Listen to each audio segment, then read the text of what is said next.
You've invested across industries. So, how did you end up choosing climate tech as a space that you wanted to invest in? What is the hypothesis behind it? Why I chose climate is because it's the need of the hour is where the larger problems persist, and therefore an opportunity to build a fund that can deliver outsized returns. What are the pressing challenges in the sustainability space that founders are looking to solve, that investors are looking to solve? India imports a majority of its motors. There has not been much innovation in the last several decades. Has the progress in the field of AI also affected this space? What can the government do, and is it doing enough?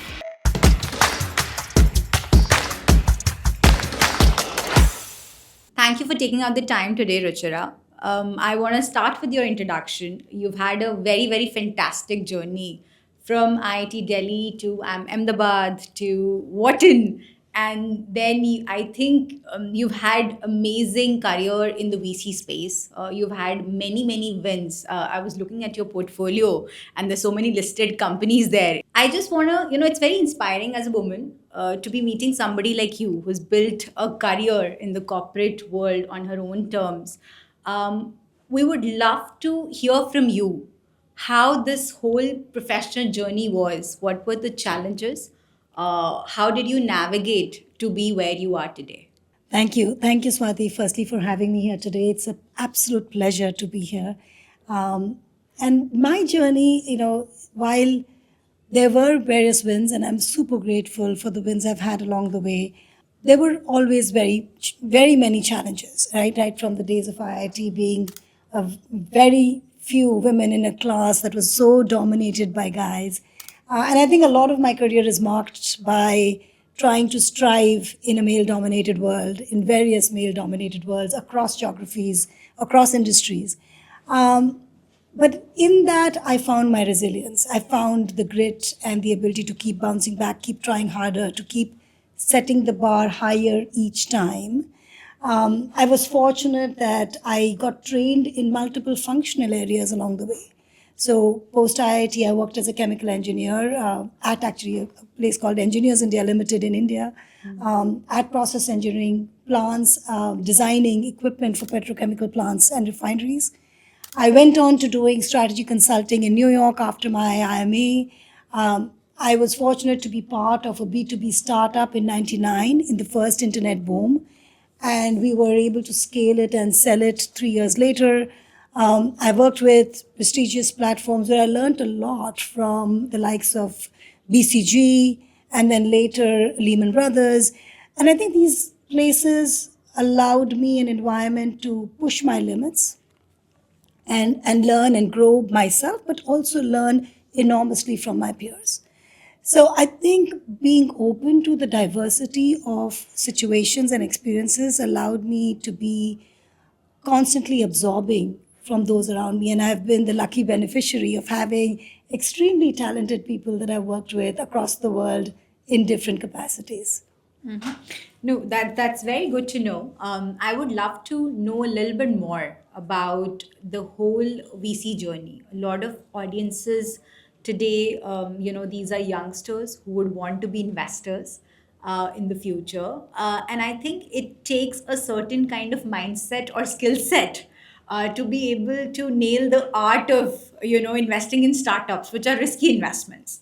So if you can tell us a little bit more about what that skill set is, both the hard skill and the soft skill, and how does one grow into that career, that'll be super helpful. It is so the VC career is to me, and at my career, my trajectory is indicative of that. Is the culmination of having learned different skills over the decades, right? Investing in a business requires business judgment. So it requires a strong foundational understanding of strategy, marketing, product, pricing, all the stuff that one learns in B schools and then learns through working in corporates, working in consulting setups. And I think my early journey gave me the foundation of that. And as you see, different businesses scale in different geographic settings, in different industry environments, you begin to see patterns. And a lot of your gut and investing insight is educated and informed by that years and years of pattern recognition. And that becomes foundational. So I don't think a VC career is one that you can jump into in the short term. It's something that you grow into having done other things. It also requires very strong analytical skills. And I think my background in investment banking, in doing some of the PE work, which was late stage investing, provided some of that analytical rigor and comfort with numbers, comfort with trying to again see patterns in numbers to see where do you think a problem could lie. How should cash flows look like? How do you know there is a problem? Can the numbers tell you that story? Yeah. And that comes from the work that I did in banking, the work that I did in late stage investing, through the work in private equity. And all of that again becomes foundational to VC. On the softer side, VC is about people judgment. And again, that's not something that one can get to right away. You've been having lived in different cultures, in different settings. One begins to see what went wrong and why it went wrong, and learn from that and become a little more careful about those choices down the road, because a lot depends on the founding team. A lot depends on the dynamic in the boardroom, in the relationships you have with your co-investors. So being able to pick the right asset and then being able to create those conditions of success for the asset to scale comes with time. And now you're running your own fund, Green Marble, which is in the climate tech space. And you've invested across industries. So, how did you end up choosing climate tech as a space that you wanted to invest in? What is the hypothesis behind it? So, firstly, I was looking for applying the playbook that worked so well in the last 2 decades of my work to a new and large problem. And climate is certainly a large, pressing problem that's coming to us more urgently than we can fathom. And so, the toolkit of investing that I've learned and sharpened across prior work in other sectors can be easily applied. All that pattern recognition in other industries can be applied to climate. And climate is not one industry. Climate is multiple sectors, and all of them require urgent action. So why I chose climate is because it's the need of the hour, is where the larger problems persist, and therefore an opportunity to build a fund that can deliver outsized returns. Because I'm a big believer that if you go after large spaces where big problems can be uniquely solved by an asset you back, therein you can bring not just large impact, of course, impact comes from solving that problem, but also big outsized returns. And bringing those returns is our right to exist as a fund manager, right? If you have the returns for your investors, you can then continue to build an investment institution. So my ambition is to build a lasting investment institution that actually outlasts me and becomes multi-generational in solving big problems through technology. So the other common theme is I've always invested in technology assets, technology first assets. And I think having a strong tech moat is a driver of returns and is also a driver of impact. And again, in climate, I'd like to go after deeply disruptive stories that have a unique tech advantage. Companies that are building with an IP edge, with a unique technology edge, which gives them a moat and a right to win that cannot be replicated. Fair. Now, you mentioned that climate tech is not just one problem, it has many problems to be solved. And the audience today is looking to build career in sustainability, in climate tech. So, we want to go a little bit deeper into what are the pressing challenges in the sustainability space. What are some of the biggest problems that founders are looking to solve, that investors are looking to solve, that then our students can also, try and solve those? Absolutely. So I think for students who are looking to build a career in the space, the breadth of the climate problem spans three things that you'd hear these terms very often: climate mitigation, resilience, and adaptation. Right? Climate mitigation is about, let's try to reduce the GHG emissions, because that's what's causing global warming, that's what's causing shifting weather patterns, and all the adverse climate events that we hear about. Mitigation is about reducing emissions, and you reduce emissions by using cleaner forms of energy, cleaner forms of transport, manufacturing, alternate materials, etc. Then there is an element of adaptation.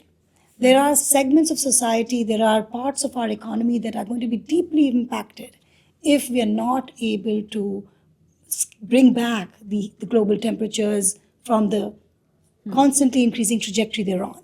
Yeah. Agriculture is a big segment, and India is a very agriculturally focused economy. And we're seeing shifts in soil chemistry. We are seeing shifts in weather patterns that are changing how farmers, a very predictable set of practices that they used to follow under predictable circumstances, and Yeah. all of that is changing. So a lot of the adaptation measures are resilience, and adaptation is how do you make these sectors strong enough to face the fact that we may not be able to get to net zero as fast as we'd like. Yeah. So we have big plans and we want to achieve those, but in the interim, how do we ensure that livelihoods and economic patterns stay where they are and do not get adversely affected by climate?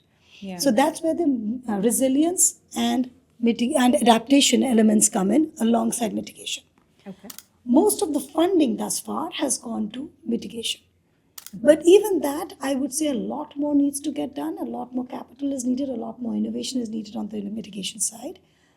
A lot of the business models around climate adaptation have been more around adversity management, maybe giving insurance for floods and forest fires, building insurance, etc. But that doesn't fully address the problem. So the world is looking for more commercially viable solutions around climate resilience and climate adaptation. And we as investors need to look across the spectrum so we can back business models that solve not just for mitigation, but also for the other two pieces. Got it. No, fair. And since you invest in this space, I'm sure in India you've seen some very cool companies solving these issues. So, can you give me examples of few of the companies who are solving these issues and how they're solving it? Absolutely. So the one gap that one should recognize that I'm very focused on is engineering innovations for climate. Okay. So you can solve for climate by different business models that are new. So I can give you an example. A company that digitizes a supply chain, right? Any D2C product that reaches your home is also having a mitigating effect because it's reducing the carbon impact, carbon footprint of the supply chain. Yeah. And those places have gotten capital and they will continue to get capital. Where we as a fund, as Green Marble, focus on is more around engineering disruption. There has to be an engineering disruption which allows a full stack rethink of the technology. So we're looking for a design improvement, a hardware improvement, a software improvement, information systems control improvement, and that real-time monitoring layer around the product. And we believe that if you can, for products where you can have a full stack improvement in technology better at a better price point compared to alternatives is where there will be a lasting business model advantage. It comes from the inherent technology improvements. So that's where we are focused. That's where what we are most excited about. And let me give you an example, right? Like an example of this could be in the motor space. India imports a majority of its motors. There has not been much innovation in the last several decades. And these motors are used across. These different- motors are used in every facet of your life. There are motors in consumer appliances. There are motors in Factories. factories, in automotive space, where irrespective of the kind of vehicle, motors are omnipresent, right? Correct. And not having energy efficient motors means you're not being able to mitigate as much of the GHG emissions. So you need energy efficient motors. You need new designs, and we have not innovated. Also, most of these motors are imported. Right? India is not producing its own, other than the very base level, induction motors that are being produced in India. So we are looking at motors which have, they're using less of rare earth materials. They're innovating on materials. We are looking at motor innovation where the design of the hardware is different. So an axial flux motor instead of a radial flux motor, the kind of coiling done is different. The printed circuit board on which the motor control system sits has been thought through from scratch and that has been redesigned and fabricated on premise, where the firmware, which is the intelligence behind the motor that sits on the printed circuit board, the code has been written in house. So we are seeing full stack innovation on a product as ancient as a motor that has existed for decades, right? That kind of innovation is supremely exciting because India will be able to solve for itself, but India will also create products that the world can buy from India. And I think that is where the big outcomes will lie. If you're able to create globally winning businesses from India, where the research, product development, product manufacturing have happened from India, that's what the world is looking for. India can become the hub for research and manufacturing of these products. And now that you're talking about India, I think a lot of action has been taken by the government in the last 2 3 years. We've been talking about India AI mission, then the semiconductor mission, right? There's energy mission too. And I think all of these industries kind of entangle also. There are applications of AI in climate tech, right? So I want to understand, given that you're talking about innovation, has the progress in the field of AI also affected this space, and have you seen innovative solutions using AI? Yes, absolutely. So AI will have applications across industries. In the climate conversations, AI is discussed majorly around two different themes. Okay. On one hand, there is a lot of conversation on the climate impact of AI because AI means processing large and large amounts of data. You need a lot of data centers, and data centers are energy hungry. And as we were talking before, the more energy we use, unless we can make that energy absolutely green, we're causing more and more GHG emissions. We're furthering the problem of climate change, right? So you need green data centers, you need green energy supply, you need efficient cooling systems, you need efficient water supply for data centers, you need the chips to be designed so that they are going to be using the least amount of computing power. You need algorithms that are efficient in how much power they use. And so there has to be a holistic rethink of how much energy consumption a data center will need. And that is one big area of conversation, making our data centers energy efficient. Yeah. The other big area of conversation is how new and emerging forms of AI applications can help the climate problem, can help solve the climate problem, right? And there are various examples, right? For example, in the energy transmission and distribution space, there is a lot that can be done. If you can create digital twins of the electricity grid, Yeah. you can figure out, and there is already in work being done, and I'm seeing innovations in the space,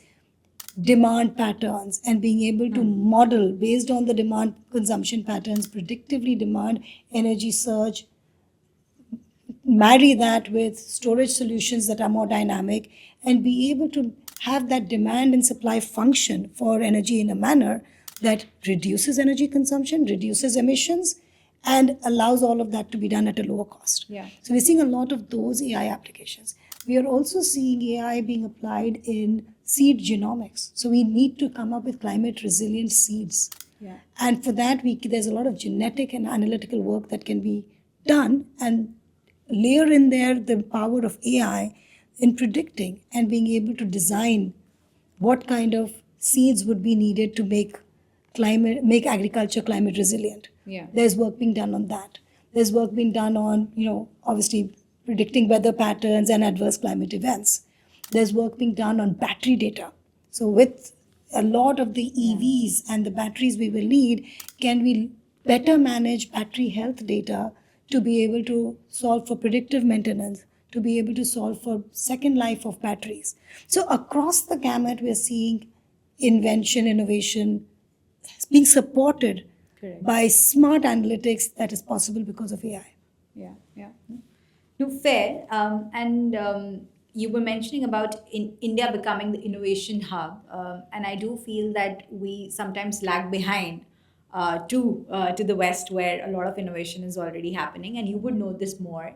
So, where does India stand today with respect to what's happening in the developed nations? I am very optimistic, right? Okay. Very optimistic, and I feel privileged to be here at this point in time in India, where I think India is in the eye of this perfect storm, a positive meaning to the word storm, of course, where India is extremely well positioned to solve for this huge crisis. In this case, I'm calling, the climate problem that I'm at the center of, Yeah. for itself and for the world, because of various factors and the way things have played out, right? India has the strength of almost 2.5 decades of highly active entrepreneurial activity, entrepreneurial ecosystem that has been thriving over various cycles over the last 2 decades. From the time I took up my IFC role to do tech investing, we've seen e-commerce succeed and play out and become better. We've seen quick commerce now. We've seen edutech, health tech. We've seen innovations in fintech. So all that pattern recognition is there. The intelligence is there amongst investors. It's there amongst entrepreneurs. Those early founders have led to the next wave of founders and the next generation of founders. And so we have a very mature pool and of talent available across entrepreneurs and across people who are used to working in startups in very unstructured environments. And that culture, startup culture, has become deep-seated now over the last 2.5 decades. Investors have gone through cycles of learning and maturity, and capital earlier was mostly offshore capital coming into India, but now India has its own domestic pools of capital, which are sizable. Right? SIDBI has been long running its fund of funds, and now we have the RDIF, the RDI fund of funds. So there's enough domestic capital available, right? So you have talent, you have experience, you have capital, and you have the opportunity to make a difference, because the problem is necessitating us to solve for it, right? To innovate for it.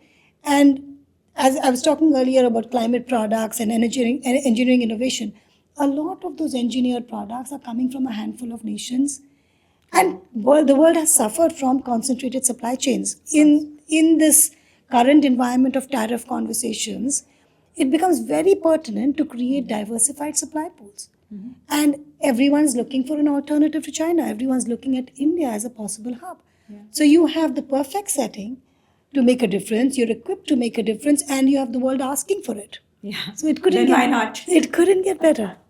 Fair. And so my last question would be, so if the world is so set to make India the center, what can the government do, and is it doing enough?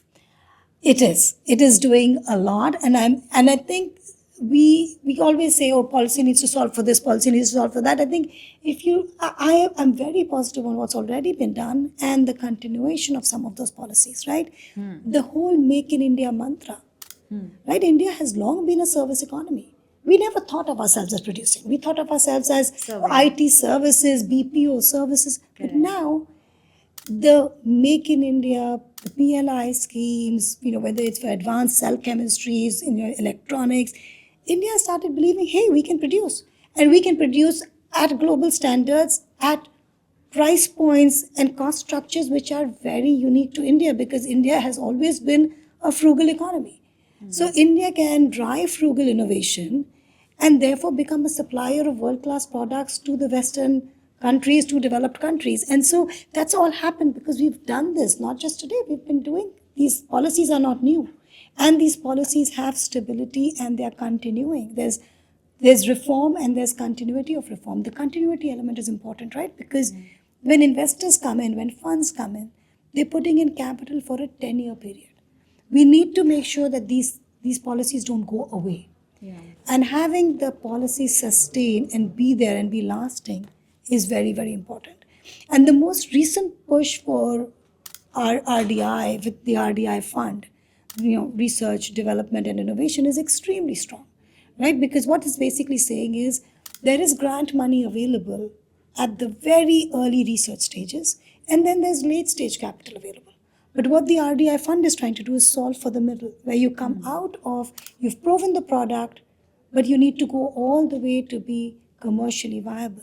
Yeah. That in between stage is where VC funds like ourselves exist. And so it's perfectly aligned to support more capital coming in, more mentorship, more guidance, and strategic inputs from VCs like ourselves for those spaces.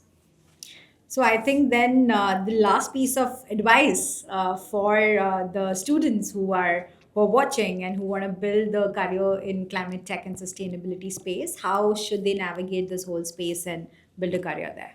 I would say deep dive as deep as possible, right? Because this is not a space where you can be superficially involved and sort of sail on the surface. That's just not possible. You need to dive into the ocean bed because it's a very technical space, more so than is recognized, right? Like all the spaces I mentioned, right? Correct. Green Marble focuses on energy systems, highly technical. Alternate materials, highly technical. Industrial decarbonization, climate resilient agriculture, health tech, all of these are very technical spaces. You need to go deep, understand innovation, understand, and that's where you'll be able to understand where the founders are coming from. Should you choose to be an investor? Should you, as a student, choose to be a founder? You will understand where there are gaps in the value chains. Where is there a lacuna where India is very import dependent, or there is no innovation, and you can then go and solve it uniquely in a way that will have the basic foundation for success. So going deep is one very important advice, but also engaging globally. It's also a sector where no nation can go it alone, right? Compared to, let's say, an e-commerce, you can have e-commerce businesses that are regional or local. Yeah. You can't. I think by definition these spaces are global in nature. And so you can create the world's best battery, but if China is doing a better job than you, then you're not going to be able to win. So you need to look globally on where else innovation is coming from and can you better what's already out there. So going deep, going global, and tapping into networks, building those connections both within India and across countries are all three very important points for them. Great. Thank you so much, Ruchira. I learned a lot from this. And I think my one takeaway is to not just innovate on business models, but also engineering and innovation. Because superficially, you can build things, but unless you have that layer of engineering and innovation that's solving a problem, Absolutely. it may not sustain. Absolutely. Thank you. Thank you for having me. I enjoyed the conversation too.